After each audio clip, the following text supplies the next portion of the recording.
Dear students, I am Puneet Kumar Goyal, Assistant Professor in CSE Department in ABS Engineering College. Now, today in the lecture 1, we will discuss Introduction to Data Structure. Data structure एक major subject है computer science branch का, जिसको हमें study करना होता है. Data structure का application हर field में होता है, चाहे वो DBMS हो, चाहे वो ग्राफ थ्योरी हो, whether it is compiler, whether it is operating system. In all field of computer science, in all field of daily routine, we use the data structure. हम data structure use करते हैं. Now, in this lecture, lecture 1, we will study the introduction to data structure. Now move to the first slide. What we will discuss? We will discuss what is data structure, why need data structure, classification, operations on data structure, and last but not the least, abstract data type. Abstract data type क्या होते हैं? तो what is data structure? Now, first of all, if I want to understand the data structure, I need to understand data. Actually में data है क्या? Data can be any value or set of values. Students, data कोई भी value या set of values हो सकता है. Means your name. If your name is Nitin, it is your data. My name is Puneet, data. I have 42 years old, data. Your marks, every value is a data. ठीक है, तो data क्या हो सकता है? डेटा इज अ वैल्यू और set of values. और data को जब हम प्रोसेस करते हैं, डेटा को प्रोसेस करना है तो first of all we need to store the data. हमें डेटा को स्टोर करना पड़ेगा. तो as in daily life we met with large amount of data, तो हमें एक ऐसा स्ट्रक्चर बनाना पड़ेगा. In that case modification processing of data structure is very necessary. तो समझते हैं पहले डायग्राम से.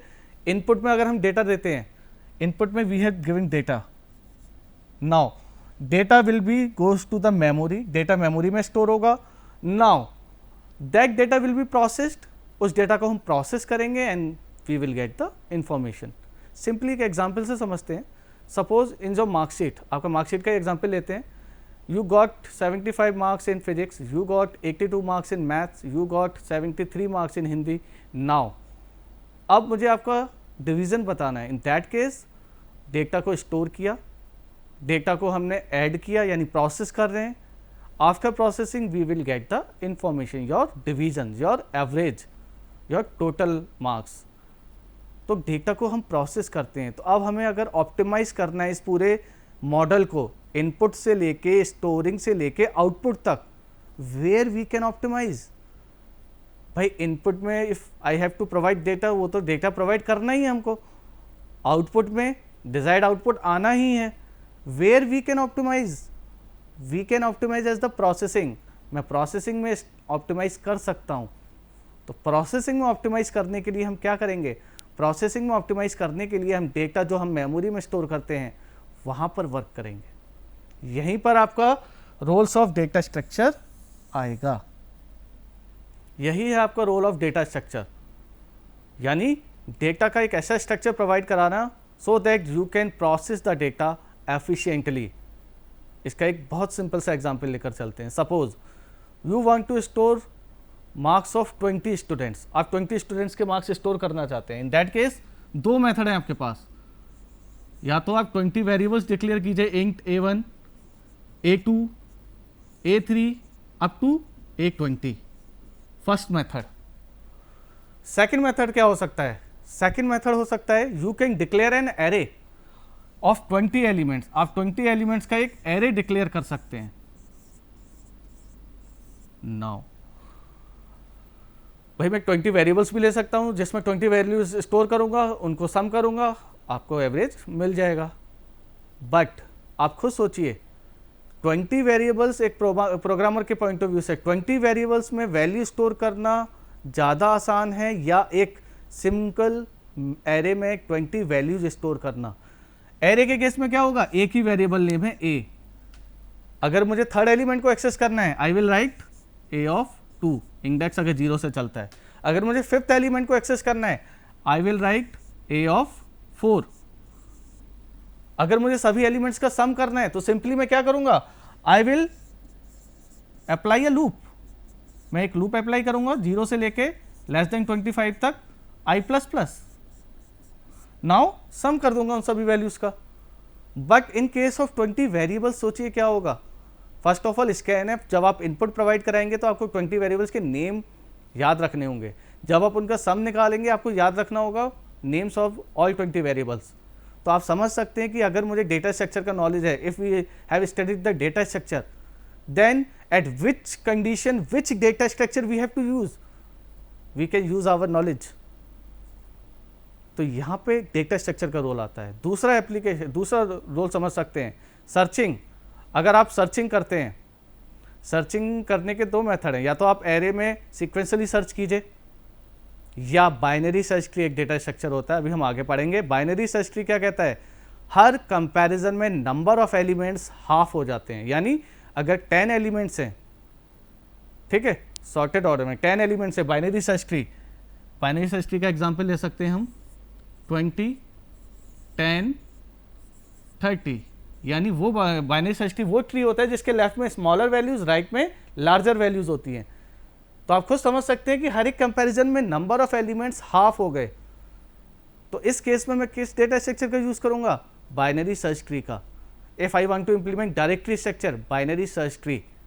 सो this is the role of the data structure. यहाँ पे रोल आता है डेटा स्ट्रक्चर का कि आपको किस फॉर्मेट में डेटा को स्टोर करना है, डेटा को ऑर्गेनाइज करना है into the memory, so that you can process the data efficiently, जिससे आप उस डेटा पर ऑपरेशंस एफिशिएंटली अप्लाई कर सकें।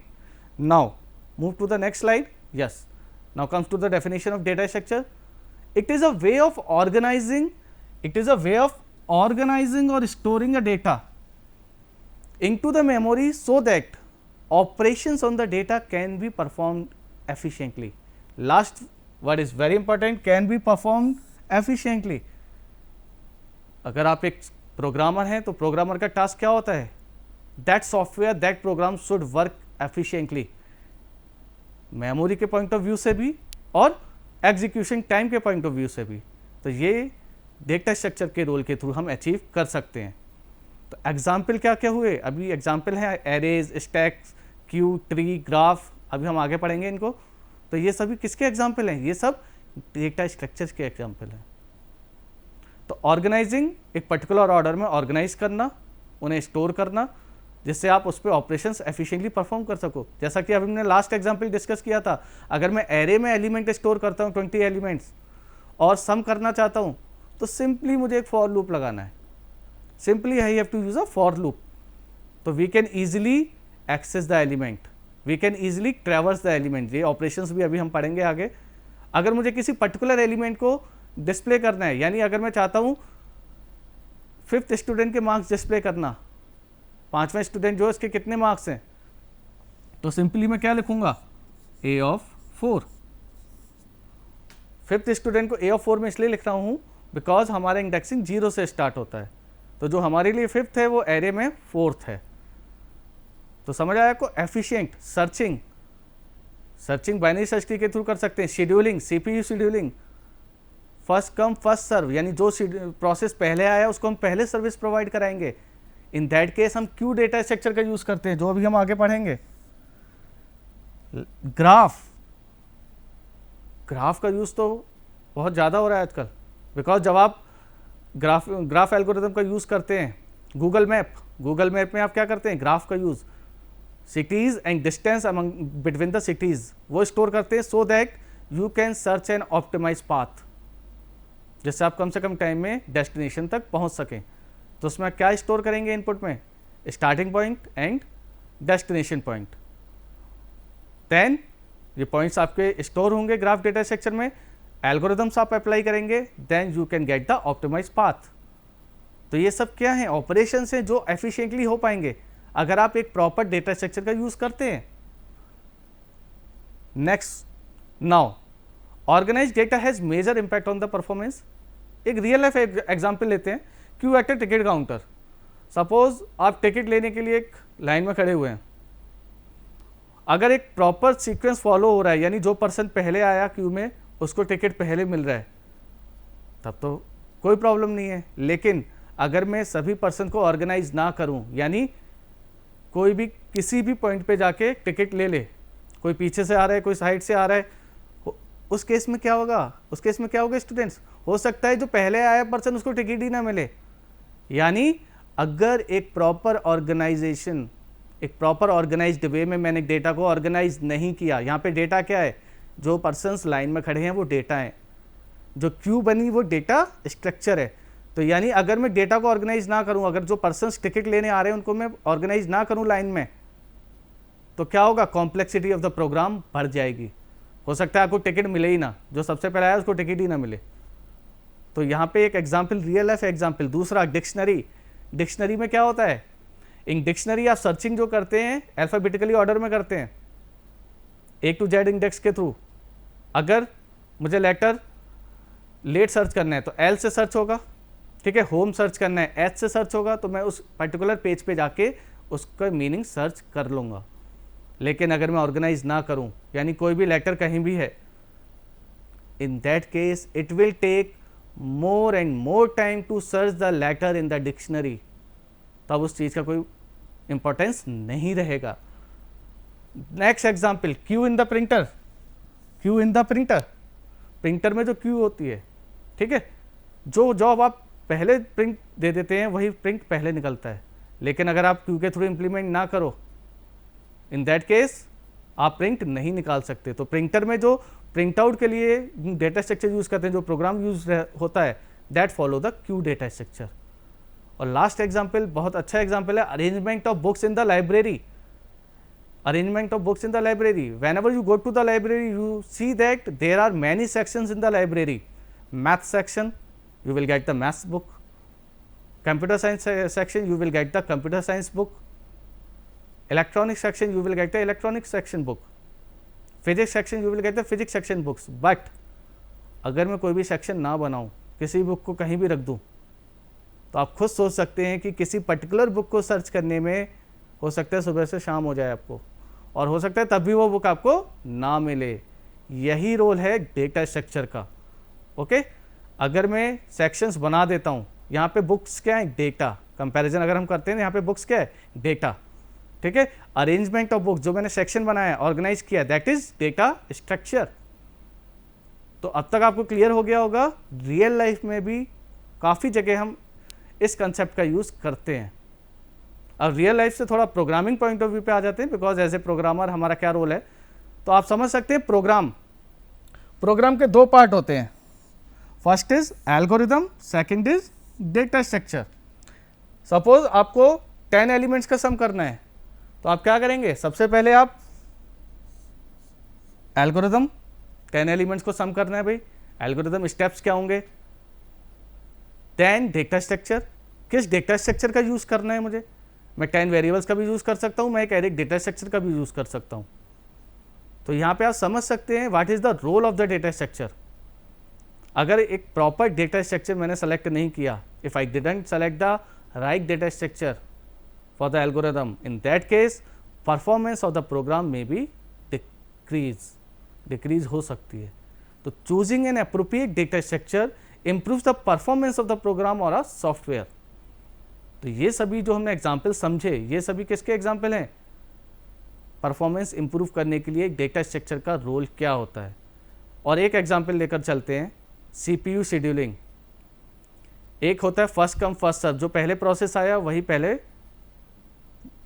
सर्विस दी जाएगी। देन प्रायोरिटी, यानी नंबर ऑफ प्रोसेसेस आते हैं, अकॉर्डिंग टू द प्रायोरिटी आप प्रोसेस को सर्विस देंगे।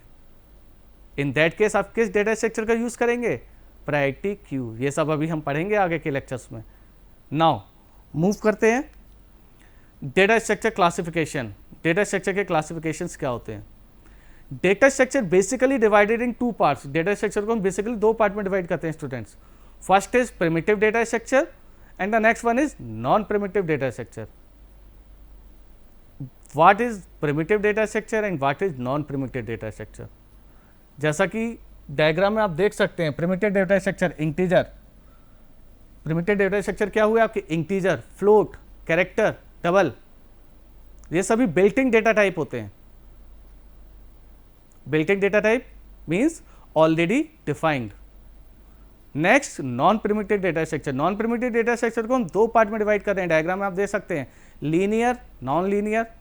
Linear data structure is again divided into number of data structures, arrays, stacks, queues, linked list, and non-linear data structure divide होता है आपका tree and graph में.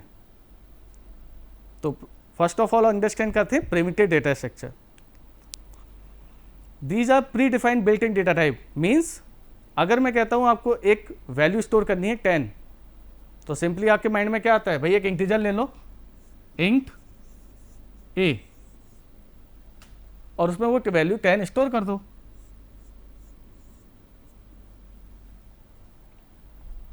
तो इसके लिए आपको कोई साइज देने की जरूरत नहीं है. ठीक है, इंट के ब्रैकेट में 1 लिखने की जरूरत नहीं है आपको. Simply you right int. Clear है. अगर मैं कहता हूँ डेसिमल वैल्यू स्टोर करनी है 22.32, तो आप क्या सोचेंगे, एक फ्लोट वेरिएबल ले लीजिए. तो these all are the pre defined data type. आपको नहीं सोचना पड़ेगा कि इनका साइज कितना है, they already decided built in data type होते हैं ये. That's why they are called built in data type and they are machine dependent. ये पॉइंट बहुत इंपॉर्टेंट है, they are machine dependent. Machine dependent का मतलब क्या हुआ, मशीन के आर्किटेक्चर पर डिपेंड करते हैं.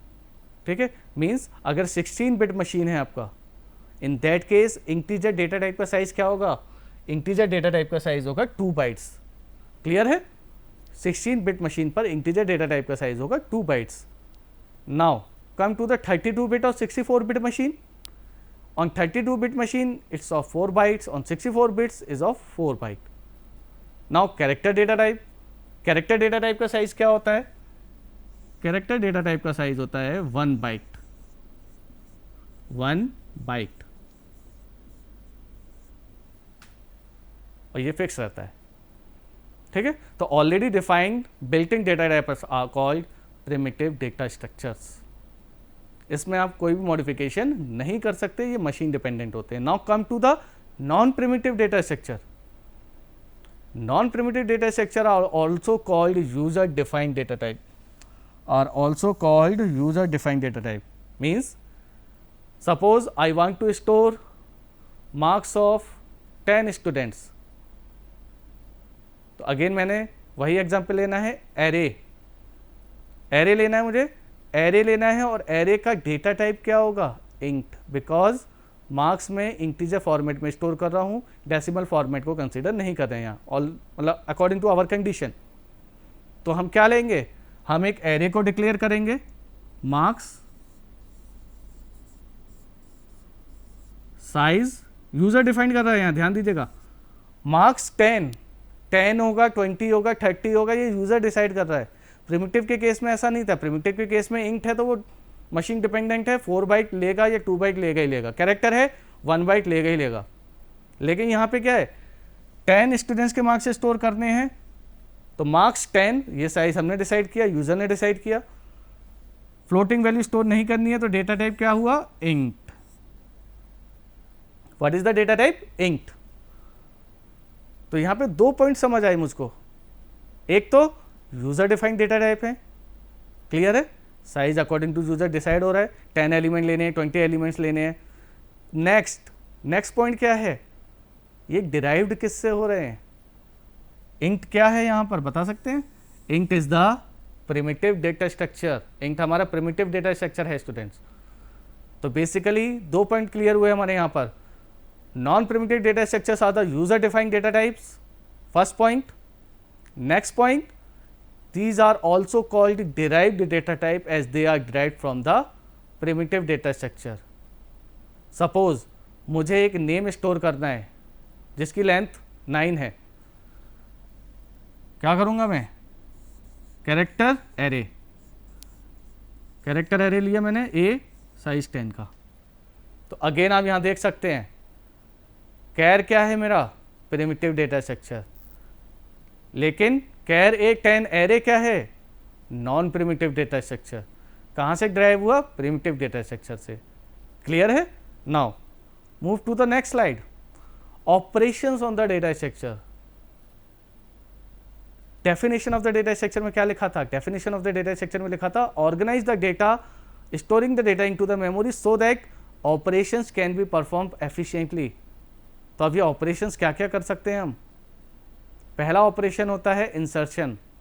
यानी add an element to the data structure, किसी भी डेटा स्ट्रक्चर में एलिमेंट ऐड करना। अब इसमें किस तरह से कर सकते हैं, हम एक एग्जांपल लेते हैं एरे का। सपोज एक एग्जांपल लेते हैं, 10, 20, 30 ऑलरेडी स्टोर्ड है एक एरे में। ये मेमोरी रिप्रेजेंटेशन है, इसको भी हम आगे समझेंगे।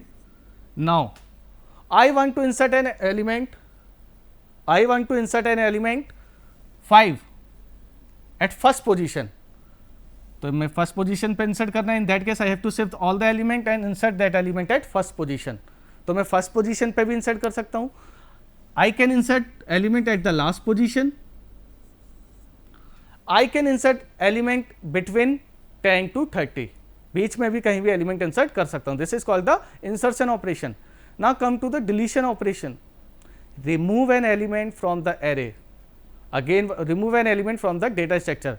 एरे का एग्जांपल हमने लिया है, दैट्स वाई एरे बोल रहे हैं। Remove an element from the array, यानी if I want to remove first element, I want to remove last element, I want to remove element between first and last position, that is called the delete operation. Remove करना element को data structure में से।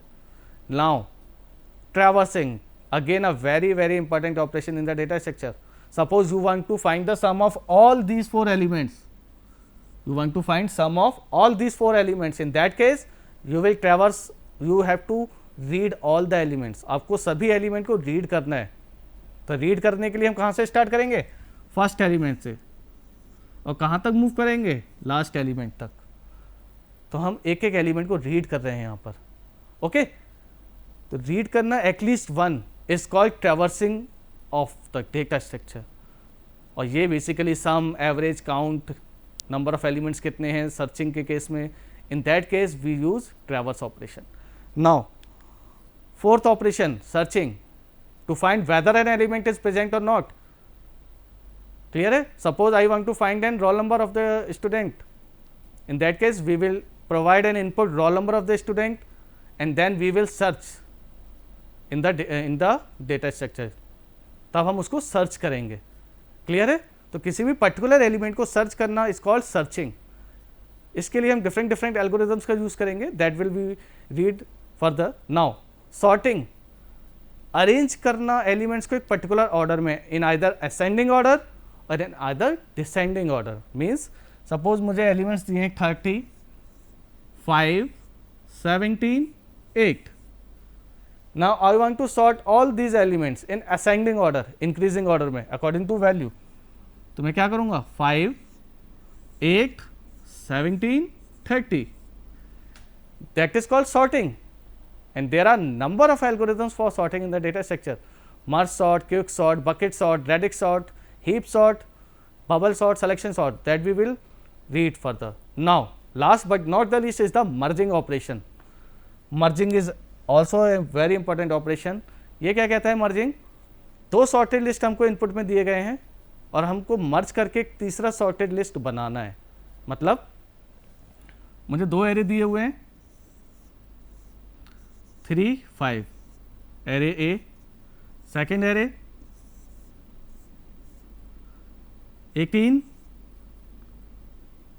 20, 25। अब मुझे इनको मर्ज करना है, third array में डालना है। तो क्या होगा, 3, 5, 18, 20, 25। क्लियर है? तो 2 सॉर्टेड लिस्ट को मर्ज करके तीसरा सॉर्टेड लिस्ट प्रोड्यूस करना, इट इज कॉल्ड मर्जिंग। इसको हम मर्जिंग कहते हैं। Now another very very important topic in the data structure, that is called abstract data type. Abstraction को समझना है तो एक बहुत अच्छा एग्जांपल लेते हैं, remote. Suppose you want to on the TV, तो आप क्या करेंगे, रिमोट से अगर आपको ऑन करना है, पावर ऑलरेडी ऑन है, in that case you will pick the remote, you will press the power button. आप पावर बटन को प्रेस करेंगे, आपका टीवी ऑन हो जाएगा, आपका सेट टॉप बॉक्स ऑन हो जाएगा। आप पर्टिकुलर चैनल को चेंज करना चाहते हैं, you particularly type channel number, उसको ओके प्रेस करते हैं, आपका चैनल चेंज हो जाता है। ये परफॉर्म तो हो रहे हैं operation, but how these operations are performing, कभी आप ये सोचते हैं एज ए नॉर्मल यूज़र? नहीं। एक और एग्जांपल लेकर चलते हैं, कार। कार अगर मुझे स्टार्ट करनी है तो मैं की को यूज़ करता हूँ, की से कार को स्टार्ट करता हूँ।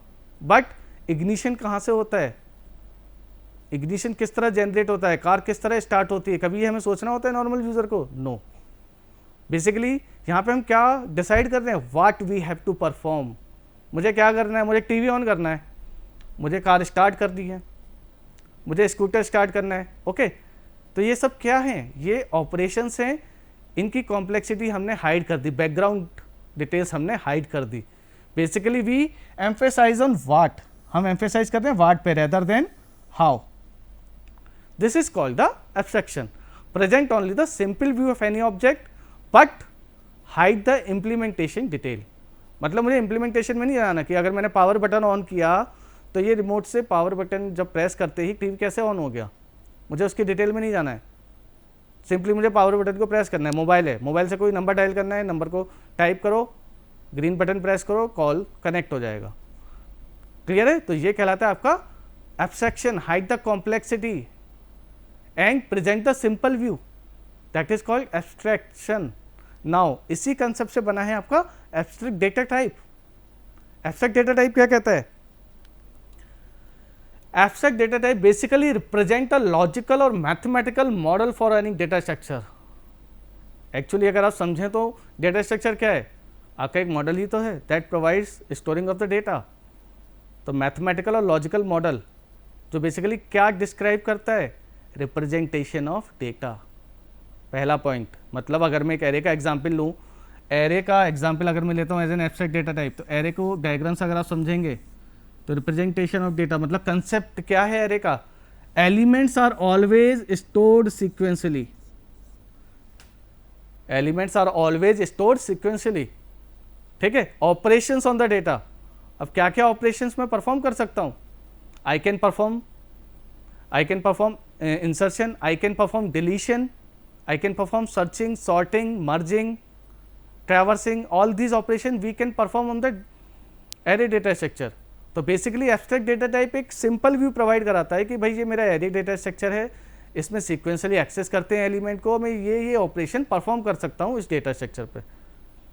अब इम्प्लीमेंटेशन सी में भी कर सकते हैं, इम्प्लीमेंटेशन हम इसका जावा में भी कर सकते हैं, इम्प्लीमेंटेशन हम इसका C++ में भी कर सकते हैं।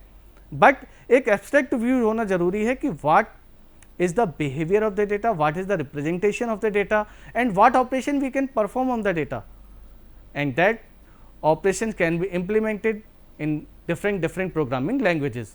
तो ये ऑपरेशंस हम डिफरेंट प्रोग्रामिंग लैंग्वेजेस में इम्प्लीमेंट कर सकते हैं। एग्जाम्पल से समझते हैं इसको एक।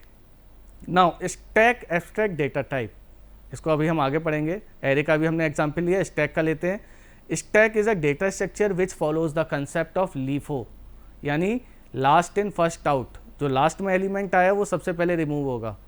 एग्जाम्पल, आप मैरिज पार्टी या फंक्शंस में जाते हैं, पाइल्स ऑफ प्लेट्स को आप देखिए, पाइल्स ऑफ प्लेट्स को अगर मैं देखता हूँ तो क्या समझ आता है मुझे, जो प्लेट मैंने सबसे बाद में रखा, यानी जो प्लेट सबसे ऊपर है वही प्लेट सबसे पहले पिक होगा। That is the concept of stack. Piles of books, number of books को एक के बाद एक रखते हैं हम, जो सबसे लास्ट में बुक मैंने रखा that book will be pick first, सबसे पहले पिक होगी, यानी last in first out, first in last out. Clear है? नाउ तो ये तो हो गया representation, last in first out concept पे वर्क करता है। क्लियर है? Now operations to be perform, operations क्या क्या कर सकते हैं हम, we can push the data, अगर मुझे स्टैक में एलिमेंट इंसर्ट करना है that is called push operation. अगर मुझे रिमूव करना है एलिमेंट को स्टैक से, सब कुछ स्टैक के टॉप से ही परफॉर्म होगा। अगर मुझे रिमूव करना है एलिमेंट को then we can perform pop operation. अगर मुझे टॉप एलिमेंट को व्यू करना है कि टॉप पर कौन सा एलिमेंट है, then we can perform peek operation. Last but not the least is empty. If I want to search stack is empty or not, in that case we will use is empty function. और भी बहुत से data structure हैं। Q data structure हुआ, Q data structure FIFO concept पे first in first out पे work करता है, उसमें हम इंसर्ट करते हैं, रिमूव करते हैं। क्लियर है? तो ये होते हैं abstract data type, basically which provide the simple view of the data, operations that can be performed on the data, then based on the language हम उस डेटा स्ट्रक्चर को इम्प्लीमेंट करते हैं। क्लियर है? तो ये एक सिंपल व्यू प्रोवाइड कराता है। नाउ ये हमारा introduction to data structure lecture 1 था। नेक्स्ट लेक्चर में हम क्लासिफिकेशन ऑफ डेटा पढ़ेंगे। Thank you.